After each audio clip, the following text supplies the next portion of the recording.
Morning students. So today we are continuing about new topic. So first is safety and security of transaction. Okay, there are many risks in online transactions in comparisons to transactions money transaction. Okay, first a risk of transaction, second a risk of data, and third a risk of intellectual property and secret data. Okay, तो यहाँ पे आपको जो भी online transaction होता है उसका क्या क्या रिस्क होती है, तो यहाँ पे जो कंपैरिजन की गई है ट्रांजेक्शन की वो हम पढ़ेंगे. ओके, तो उसमें कभी कभी सेफ्टी भी है, सेफ्टी एंड सिक्योरिटी भी हमको ध्यान में रख के ही पढ़ना है, और इसमें बहुत सारे रिस्क भी होते हैं तो जिसको हमको समझना है और उसको अमल में लेना है. फर्स्ट है security against risk of transaction. For the dispute among the online sellers and customers, at times the argument from the sellers remain that the customers has not placed order properly. At time may also happen that the customers had not placed order at all.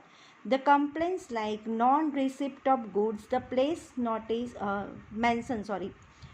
mentions or receipts of goods not complying without required quality remain common in online transaction. To prevent this risk, verifications of identify and address should be done during registration and account. For the customers should prefer to purchase goods from reliable and well established website only. Okay, तो यहाँ पे क्या बताया गया है कि transactions of date, online जो भी ट्रांजेक्शन सेलर करता है तो वो कस्टमर ने जो भी ऑर्डर दिया है वो कस्टमर को ऐसा लगता है कि उसने जो भी ऑर्डर दिया है उसमें उसको क्वालिटीज़ गुड नहीं है, is not good for the qualities.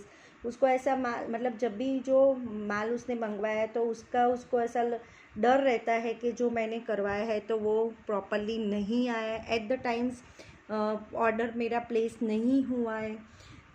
उसकी ऐसी कंप्लेन होती है. कभी कभी मतलब जो सेलर होता है उसको भी ऐसा लगता है, मतलब जो पहले जो पहुंचाना कंप्लेंट फॉर खरीदी वालों को भी ऐसा है ना कि खाली ओनली सेलर्स को भी प्रॉब्लम होती है, जो ख़रीदता है उसको भी प्रॉब्लम होती है और सेलर को भी प्रॉब्लम होती है. दोनों टाइप्स की एक ही प्रॉब्लम होती है.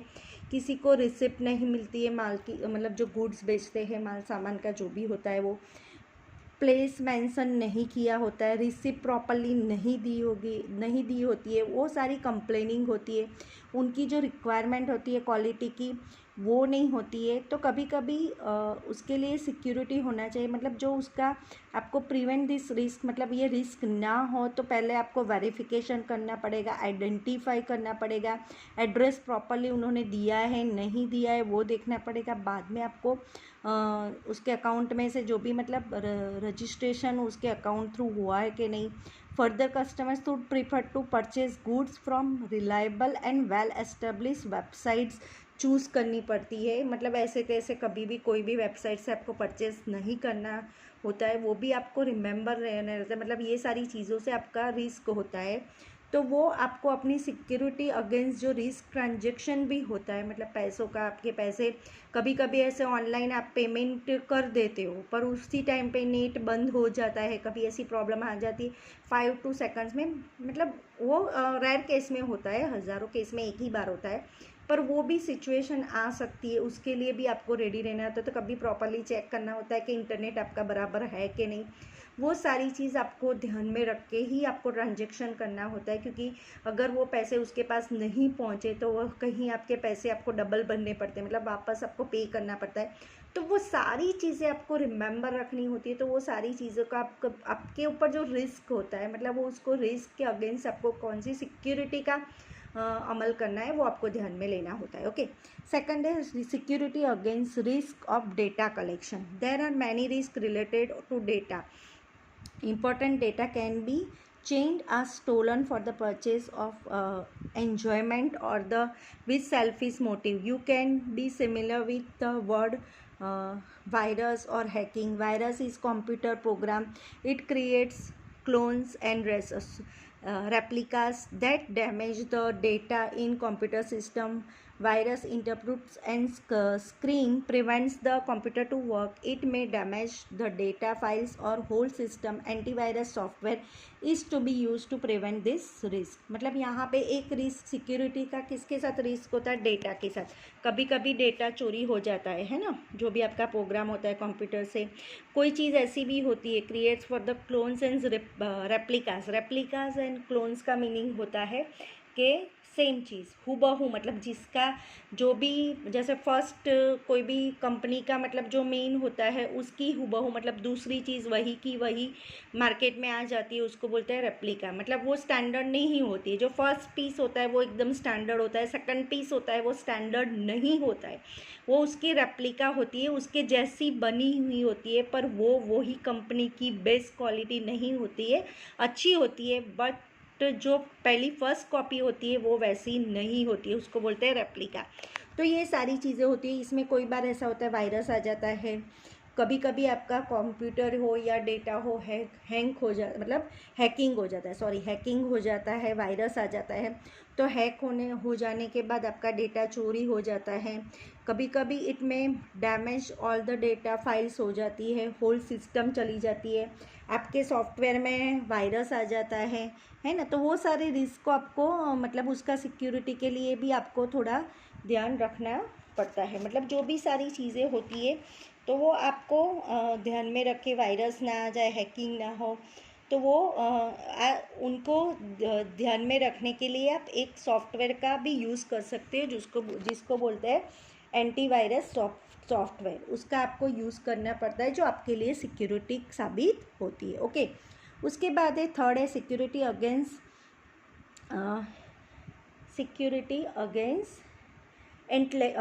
Intellectual property and privacy. Okay. तो यहाँ पे वो होगा कि internet is an open platform. Once the information is placed on internet means it becomes public. Information such as email address, phone number, bank account number, password provided during online transactions and many more business informations are required to keep confidential while dealing online. There are possibilities of misusing information. Customers must change his password periodically. Okay. तो उसको पहले से periodically, मतलब पहले से वो password change कर सकता है. उसकी लाइफ में जो भी सिक्योरिटी होती है, मतलब जो भी इंटरनेट ऐसा मतलब पूरा मतलब खुला ही है, मतलब कोई भी चीज़ होती है वो ऑनलाइन होती है. तो ऑनलाइन जो भी चीज़ होती है उसमें आपका ईमेल होता है, आपका एड्रेस होता है, आपका फ़ोन नंबर होता है, आपका अकाउंट नंबर होता है, आपका पासवर्ड होता है. तो वो सारी चीज़ आपको मतलब क्या करनी होती है, वो सारी चीज़ें आपको मतलब बिज़नेस करने के लिए वो आपको मतलब चीज़ें वो सारी आपको किसी को बतानी नहीं होती है. मतलब वो आपको उसको जैसे किसी को पता चल जाता है तो वो कुछ भी आपका भी न्यूज़ मतलब गलत इस्तेमाल कर सकते हैं. तो वो सारी चीज़ें, वो एड्रेस, फ़ोन नंबर, पासवर्ड, वो सारी चीज़ें आपको, वो इन्फॉर्मेशन आपको अपने तक ही रखनी होती है, दूसरे को कॉन्फिडेंशियल, मतलब किसी को पता नहीं होना चाहिए कि आप कौन सी चीज़ का ऑनलाइन डीलिंग कर रहे हो, है ना. तो वो सारी चीज़ आपको ध्यान में रखना चाहिए. और बार बार अपना क्या होता है, जो पासवर्ड होता है ना वो चेंज करना चाहिए. तो कभी कभी कोई पासवर्ड किसी को भी पता चल जाता है, तो आपका कोई भी ट्रांजेक्शन, आपका कोई गलत आपके पेमेंट का कोई भी ट्रांजेक्शन या कोई भी चीज़ का गलत इस्तेमाल ना करे, तो आपको अपना पासवर्ड कभी कभी बार बार चेंज करना चाहिए. ओके. उसके बाद आता है outsourcing. Okay. When miscellaneous work as or process to handed over to other group by business group as per contract and prescribed time, it is called outsourcing. Outsourcing necessary is contract to main activities of a company. Thus the companies outsource minor activities. Beside this, some business units make outsourcing is intellectual works, even though it is their core activity. Outsourcing can be done within the company or outside the company. मतलब ये सारी outsourcing की जो भी बातें होती है वो कंपनी के थ्रू होती है, कंपनी के बिना नहीं होती है. मतलब जो भी मिसप्लेस, मतलब मिस परचुरन जो होते, मतलब जो होते हैं ना एक्सपेंसिव जो होते हैं, जो आपके लिए मतलब ज़रूरी नहीं होते, जो खर्चे एक्सपेंसेस होते हैं, मतलब कभी डिफरेंट टाइप के होते हैं, वो सारी चीज़ें यहाँ पे क्या बताइए कि जो वर्क होता है जो इसमें handed over the other group by the business, मतलब दूसरा कोई ग्रुप होता है उसको आपने कॉन्ट्रैक्ट दिया होता है एज द टाइम। और आउटसोर्सिंग का मतलब क्या होता है, जो भी मुख्य मेन चीज़ होती है उसको ध्यान में रख के आउटसोर्सिंग करना चाहिए। जो मतलब पूरी आउटसोर्सिंग एक ऐसी चीज़ है जो कंपनी बाहर पर, मतलब बाहर जो कंपनी होती है वो भी आपको with in company and outside the company वो ही सारी चीज़ें कर सकती है। ओके, तो यहाँ का जो बिजनेस का जो यूनिट्स होता है मेक आउटसोर्सिंग इन सॉरी इंटेलेक्चुअल्स के तरफ से होता है। तो जो भी होता है तो वो आपको ध्यान में रखना चाहिए। यहाँ पे concept, requirement and field of BPO, explanation of BPO. BPO means to get contractual service of external company or group to complete the special work or process a company. For example, the main purpose of the companies that want to outsourcing the work of call centers or data entry is to reduce their expenditure. Okay, the main reason of popularizations of outsourcing is that human resources for such work are available to lower rate in same countries. So the countries like India, China who have the larger populations get first preference for BPO। मतलब BPO एक ऐसी company, मतलब किससे जुड़ी हुई एक ऐसी service है जिससे सारा, मतलब जैसे कॉल सेंटर होता है, डेटा एंट्री वाला जो होता है वो उनके साथ जुड़ा हुआ आता है, जिसमें कंप्लीट स्पेशल वर्क होता है। जो वर्क ये सेंटर करता है उसमें वो मेन उनका रीज़न होता है जो एक्सपेंसिव होता है उसको कम करना होता है, और उनका आउटसोर्सिंग होता है वो बढ़ाना होता है, एक्सपेंचर करना पड़ता है। क्योंकि यहाँ का पॉपुलेशन, इंडिया का और चाइना का पॉपुलेशन बहुत ज़्यादा है। यहाँ की मतलब ये दोनों countries like India and China is the have large population होता है, तो उसके रिसोर्सेज मतलब आउटसोर्सिंग बढ़ाने के लिए एक्सपेंसिव कम करना पड़ता है और उसी के हिसाब से आपको वर्क करना होता है। ओके, यहाँ पे है requirement of BPO. BPO reduce the workload of employees of a company from the responsibility of the daily minor work, so their employees can focus more to the productivity activities and customers. मतलब यहाँ पे requirement of BPO की होती है जो मतलब उनमें क्या होता है, रिड्यूस द वर्कलोड, एम्प्लॉय को थोड़ा वर्कलोड रिड्यूस करना पड़ता है। कंपनी के लिए वो अपनी पूरी ईमानदारी से रिस्पॉन्सिबिलिटी डेली जो भी माइनर वर्क्स होता है वो फोकस करके एम्प्लॉय के साथ वो काम कर सकते हैं। और प्रोडक्टिविटी एक्टिविटीज़ एंड कस्टमर्स, मतलब जो भी बिलिंग करना होता है, जो भी मतलब जो भी चीज़ होती है उसमें वो पर्टिकुलर वो कस्टमर के ऊपर अपना ध्यान दे सके, मतलब ऐसा पर्टिकुलरली कस्टमर के ऊपर वो कंसंट्रेशन कर सके, तो उसका वो उनको ध्यान होना आता है। इसलिए उनको उनके मतलब जो अमुक जो रिस्पॉन्सिबिलिटी होती है उसमें से उनको मुक्त करना होता है। ओके, तो सारी चीज़ें ये वो उनको ध्यान में के लिए जो होता है this employees can be focus more than the productivity activity में ही उनको कंसंट्रेशन करना होता है। ओके, फर्स्ट है कॉस्ट कटिंग, मतलब उसमें business unit can reduce the expenditure by the outsourcing of front office works like billing, purchasing, data entry and marketing survey. तो यहाँ पे जो भी एक्सपेंडिचर होता है, जो भी मतलब जो एक्सपेंसिव होता है उसमें थोड़ा कट करना होता है। जैसे उसमें होता है बिलिंग करना, परचेस करना, डेटा एंट्री, मार्केटिंग, वो सारी चीज़ों को यहाँ पे थोड़ा एक्सपेंसिव घटाना पड़ता है, मतलब कट करना पड़ता है, तो वो सारा हो सकता है। उसके बाद आता है focus on principal works of company.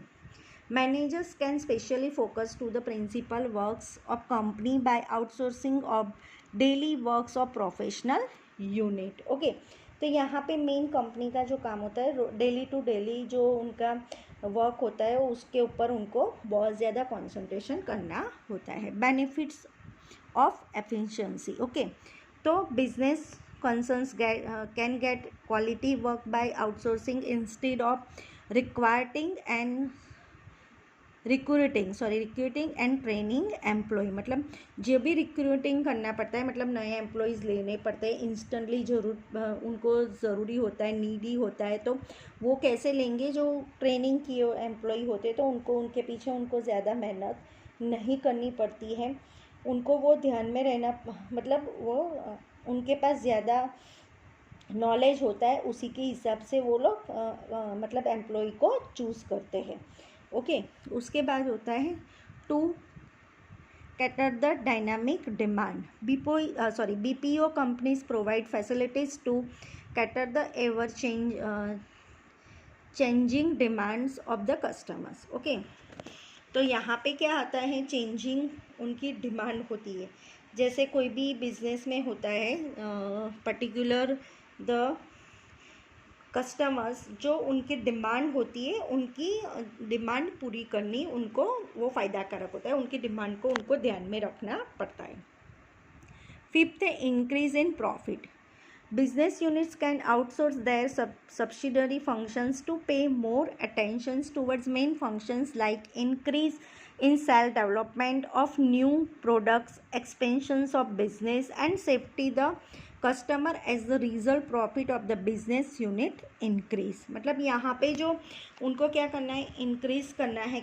किस चीज़ के लिए इंक्रीज़ करना है? उनको अपनी सारी चीज़ें, जैसे सेल्स में इंक्रीज़ करना होता है, न्यू उनको बिजनेस मतलब बाहर उनको सोर्सिंग्स करना पड़ता है, उसमें भी उनको बहुत अच्छी यूनिट मतलब एक्सपेंशन करना पड़ता है, उनको सेफ्टी का ध्यान रखना है, उनको सेटिस्फाई ध्यान रखना है, कस्टमर्स का ध्यान रखना है। उनका मेन रिजल्ट होता है प्रॉफिट ऑफ बिजनेस को, यूनिट को इंक्रीज़ करने का होता है। तो वो सारी चीज़ें, मतलब वो जो फंक्शन होता है, इंक्रीज इन सेल, डेवलपमेंट, वो सारी चीज़ों को उनको रिमेंबर रखना पड़ता है, उनके ऊपर उनको मोर अटेंशन देना पड़ता है और मोर अटेंशन रखना पड़ता है।